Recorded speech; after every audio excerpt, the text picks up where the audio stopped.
Növbəti daşımız isə aslan gözü daşıdır. Aslan gözü də çox işlənilən, tələbatda olan daşlardan biridir. Bunun da sünilik testini və təbiilik testini keçirmək istəyirəm. Baxın, bunların üçündə aslan gözü adından satılır. Aslan gözünün adından görüldüyü kimi də elə bir aslanın gözünə baxmış kimi bir təəssürat yaranmalıdır. Yəni, gözün içərisində necə xətlər varsa, heyvanların gözündə isə o xətlər daha aydın şəkildə, qabarıq şəkildə görsəndiyinə görə, bu daşlar da həmin o heyvanın gözünü oxşadığına görə ona uyğun adı verilir. Baxın, bu süni aslan gözüdür. Diqqətlə baxın, bax, bu təbii aslan gözü ilə süni aslan gözünün nəyində fərq hiss olunur. Baxırsınız bu daşa. Diqqətlə baxın.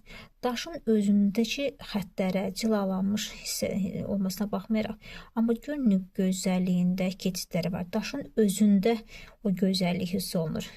Baxırsınız, necə gözəldir. Yəni, keçidlər aydın şəkildə, dolğun şəkildədir. Amma indi bu aslan gözünə satılmış plastik daşa baxın. Mən fırladıram. Diqqətlə baxın. Fırladıram. Heç nə hiss olunmur. Oxşadıblar o daşa, amma dəyişəndə, fırladanda heç nə, heç bir gözə baxılmış kimi hissiyat yaranmır. Yəni, bu aslan gözünün adına satılmasına baxmayaraq, siz diqqətli olmalısınız. Əgər onun daşı fırladanda, bax, obursun göstərəm sizə, ikisi də bunların orijinaldır. Daşı fırladanda, baxın, müəyyən qədər orada keçidləri hiss eləməlisiniz. Təbiilik keçidi, elə bir işıq qalıb içərisində, görürsünüz. Elə bir gözə baxırsan. Necə pişiyin gözünə baxanda adam biraz vahimə basır.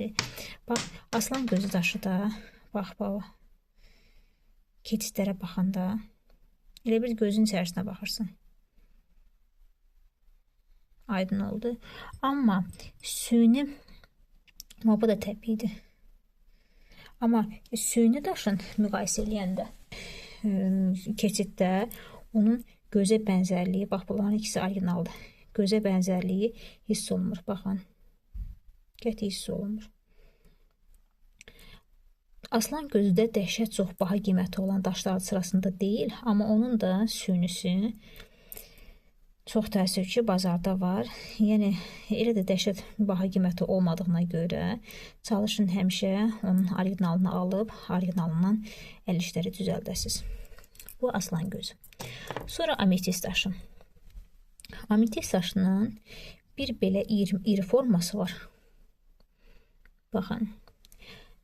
Bir də belə çınqıl forması var.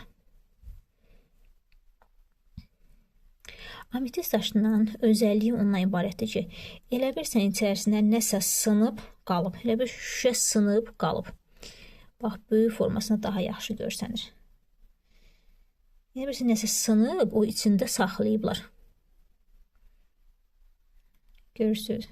Amma orijinal olmayan formasında isə, burada daha yaxşı görsənir, orijinal olmayan hissəsində isə hər tərəf eyni rəngdə görsənir. Yəni, yüngüllüyü hiss olunur. O, orijinal daş deyil. Amma bu iridir, orijinaldır və çınqıl hissəsi də, çınqıl daşlar. Bunlar çox da baha deyil, amma bunlar yenə də orijinaldır. Yəni, içərisində aydın məsələ görsənir ki, elə bir nəsə şüşə sınıb qalıb, özü ilə, duruşu eləncidir. Daşın öz orijinallığı o cürdür.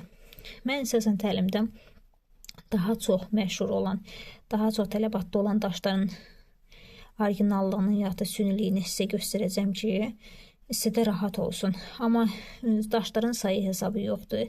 Nə qədər istəyirsiniz daşlar var. Ona görə onlara sayıb bitirmək olmaz. Amma bacardığımız qədər daşları tanımalıyıq.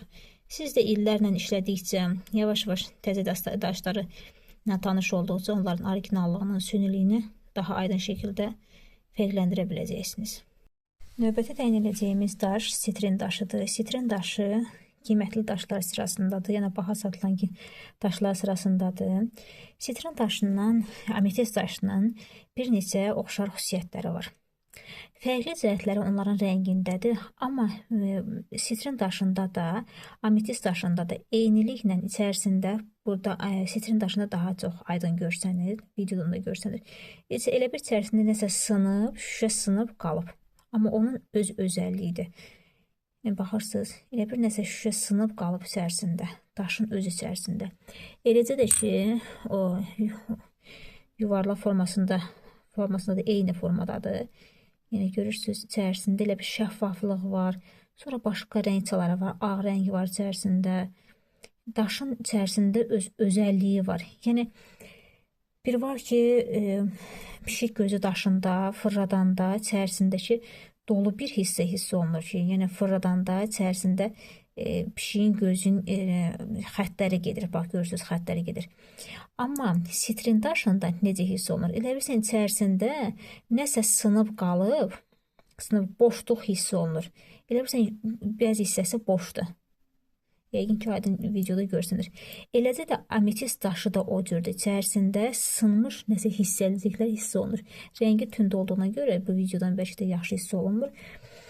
Amma sitrin daşını bax, bu böyüyü də, kiçiyi də baha qiymətə satılan daşlardandır. Onun bir düzümü 25 manata, 30 manata satılır. Yəni 8 mm-lik ölçüsüdür. Yəni ucuz deyil. Satışda sitrin daşı əsasən belə rəng çalarlarından ibarət olan daşdır. Yəni içərisində ağlıq var. Sonra ağlar yerini dəyişmir. Məsələn, ağ buradadırsa, fırladanda yenə də buradadır. Başqa daşlarda isə o yerini elə bir dəyişmiş kimi olur. Sitrin daşının özəlliyi bax bu cürdür. Sitrin daşında həm böyüyündə, həm kiçiyində ametist daşından oxşarlıq var. Sadəcə rənglərini əsl olaraq sarı rəngdə olanda sitrin daşı var-dövlət daşı da gedir. Bir çox vaxtlar tacirlər sitrin daşını öz kaşlıqlarında saxlayıb, onun var-dövlət gətirdiyini hiss deyirdilər. Yəni, indiki dövrdə də insanların bir çoxları sitrin daşının birini öz kaşlıqlarında saxlayırlar. Var-dövləti, yəni ruzi bərəkəti özünə çəkmək enerjisi var. Yəni, həm də var-dövlət daşı da gedir bunun adı. Ametist daşı isə əsasən bədnəzərə yaxşı gəlir. Sonra firuzi daşı da ən əsas bədnəzərin demirəm ki, gəlib insanı qoruyur. Xeyr, insanı qoruyan Allahdır.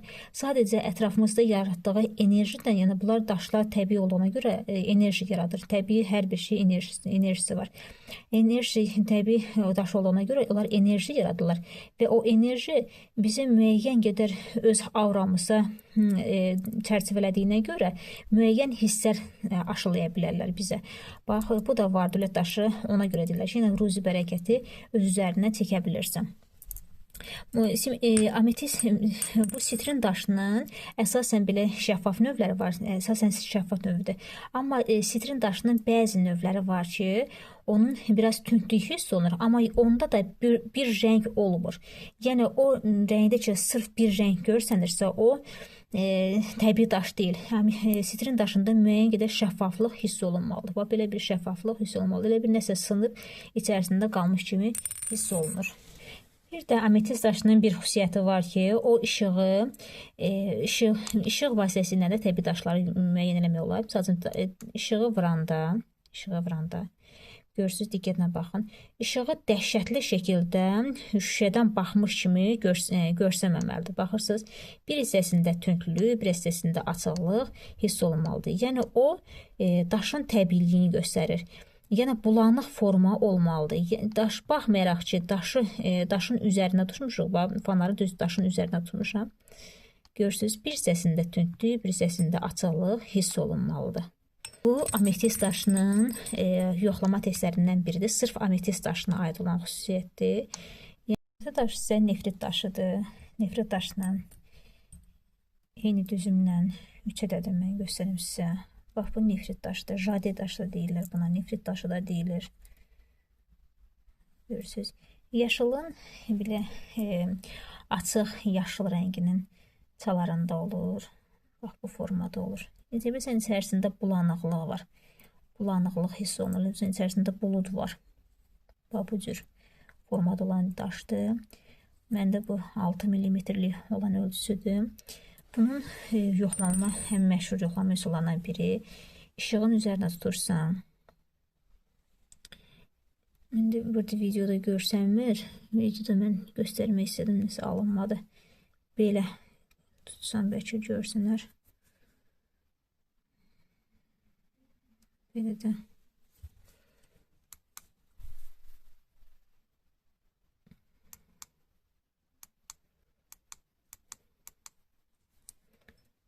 Bəlkə belə də hiss olunur.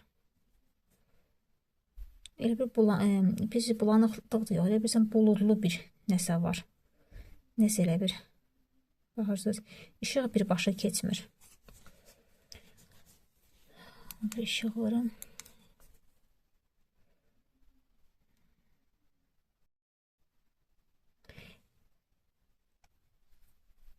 Burada görsünə bilmirdi, amma içərisində siz evdə yoxlayanda, mən nə qədər istəsəm də burada işıqlar qarışdığına görə artıq görsünə bilmir. İçərisində elə bilsin ki, bulud qalıb, bulanıqlı nəsə bir şey qalıb. Bax, o onun orijinallığını göstərir. Amma tünd yaşıl olanda, belə tam yaşıl rəngdə olanda o süni daşdır. Radiya daşı, nefrit daşı ikisi də eyni addır. Burası fərqli adlarını deyilir. Özəlliyi odur. Yüngüllüyü, sonra soyuq hissi, onlar hamısı bütün təbii daşlarda olan xüsusiyyətlərdə də onları demirəm. Amma sırf bunun bulanıqlığı, içərisində nəsə bulanıq hissi olmasını görsənməsini, yəni onun orijinallığına dəlalət eləyir. Həm də ki, sərtdir, heç bir metalla, iynə falana zədələmək mümkün deyil. Çox sərt bir daşdır. Məşhur daşlardan biri də hematit daşıdır. Demək olar ki, hər bir əl işində istifadə elədiyimiz daşlardır. Bunların hamısını siz mirvarida olsun, sonra digər daşlardan boyun bağı, qol basırğa düzəldəndə bu daşları siz görmüsünüz. Bax, bu daşı ən trend olan daşlardır. Bunların hamısı hematitdir. Sonra hematitin belə bir növü də var, qara. Hematitin əsas belə gümüş, belə tündə oxşayan, tünd qara rəngdə. Bu tünd qara düşür, amma bu tünd boz rəngdədir. Sonra belə bir qara rəngi, sonra qızıl rəngi, qızılı, sonra bu cür qızıl rəngi, açıq qızıl rəngi. Sonra başqa qolbaqlarda da sizə göstərim. Bu cür açıq, bu biraz tünd bozdur, qara rəngdədir. İşıqda qara göstərməyə baxmayaraq metallik rəngi növləri var. Yəni, sual olunur ki, bəs təbiətdən də belə qızıl rəngdə hematitlər çıxır. Yox, hematit daşı əsasən bu metallik rəngi, sonra tünd, bu cür tünd rəngdə, qara rəngdə formaları olur. Bunun açıq rəngi, bu daşın daha açıq rəngi şəffaf rənginə, şəffaf yox, belə metallik rəngi olan rəngi də var. Onlar hematit daşlardır. Amma bu cür qızıllı hematitlər təbiətdən bu cür formada çıxmır. Sadəcə bunun üzərinə titan örtüldüyünə görə bu rəngə çalır. Amma o demək deyil ki, bu təbii deyil. Təbiidir. Təzəvvürlə belə bir hematitin üzərinə, bu rəngdə elə bir deyək ki, hematitin üzərinə titan örtüyü çəkərək bu rəngi əmələ gətirirlər. Necə titan dişlər deyirlər, bax o cür müəyyən bir örtüyü əmələ gətirirlər və bəzək əşyalarında onlardan geniş istifadə olunsun deyə. Amma yenə deyirəm, bu süni hematit sayılmır. Bunlar hamısı təbii hematitdir. Sadəcə təbiətdə qızıl rəngdə hematit çıxmır. Hematitin özünə xas rəngləri var. Hematitin ən məşhur yoxlama üsullarından biri onun maqnitə yapışıb yapışmamasıdır. Baxın, qətiyyən yapışmır. Görürsünüz. Yapışma xüsusiyyəti yoxdur. Əgər yapışsa, o hematit, təbii hematit daşı deyil. Bir də onu deyim, hematit daşı təzyiq, yüksək təzyiqə çox gözəl təsir edir. Yüksək təzyiqdən əziyyət çəkən insanlar, baxın görürsünüz, yapışmır qətiyyən. Yüksək təzyiqdən əziyyət çəkən insanlar hematit daşından qolbaq, boyunbağı istifadə eləməklə ondan təzyiqdən azad ola bilərlər. Yəni uzun müddət qollarında saxlamaqla təzyiq problemləri düzəlir. Görürsünüz, bunların heç biri bura yapışmır, qalmır. Bu hematitin birinci yoxlama üsullarıdır. Hematit daşı bərklik testində də baxanda bərk bir metal sayılır. Bərklik testində də bərklik hiss olunur və çəkisi hiss olunur. Plastik deyil, nə də şüşə kimi görsənmir. Onun müəyyən qədər öz çəkisi var, ağırlığı var. Baxırsınız ki, balaca bir daşdır, amma çəkisindən hiss olunur. Soyuqluq testində də avtomatik təbii daşlarda soyuqluq testində biz bilirik ki, soyuqluq testi yoxdursa təbii daş demək olmaz.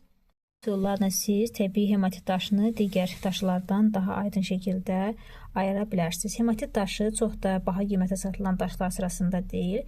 Hətta o qədər münasib qiymətədir ki, yəni ondan aralıq muncuqlar kimi də istifadə edirik. Yəni demək olar ki, bir çox əl işlərində biz hematitin müxtəlif növlərindən istifadə edirik. Hematitin müxtəlif çeşidləri var.